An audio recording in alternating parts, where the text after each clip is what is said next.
Preview. Image via NOLA.com YouTube. In late August and September 2005, Americans were horrified by images of the disastrous flooding caused by Hurricane Katrina in New Orleans. The video of thousands of people huddled at the Superdome waiting for relief supplies and shots of people stranded on rooftops are permanently etched on the nation's psyche. It was a scene straight out of a war-torn developing country, and it appeared as though our government was doing little about it. A flash flood struck New Orleans on Saturday, dropping 9 inches in mid-city and 5 inches in other neighborhoods.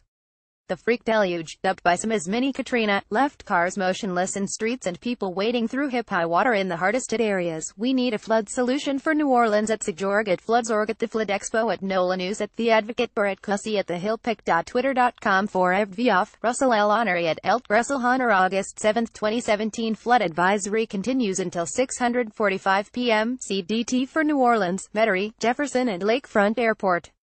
Video at Decartery LAWXPic.twitter.com 73 Asade Osden, Meredith Garofalo at Garofalo. August 5, 2017 Although images of the initial flooding dredged up memories of the 2005 disaster, the city quickly dried out through a combination of gravity and the city's advanced pumping system.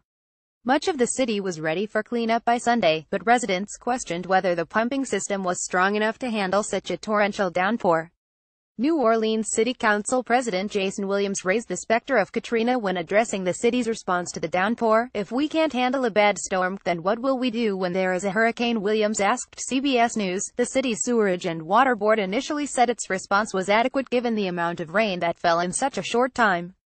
There is no drainage system in the world that can handle that immediately, said the board's executive director, Cedric Brandt, according to WWL-TV.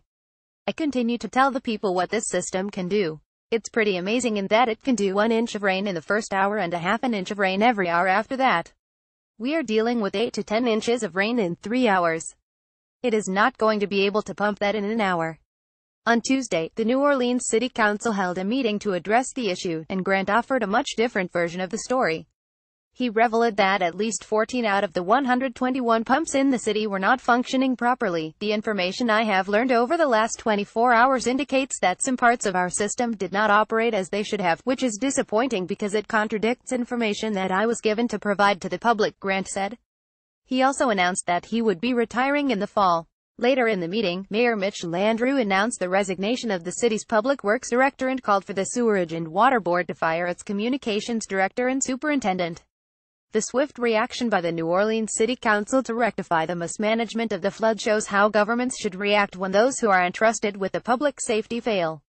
But a truly effective local government would have ensured that vital city services were functioning properly in the first place. Share image via NOLA.com YouTube.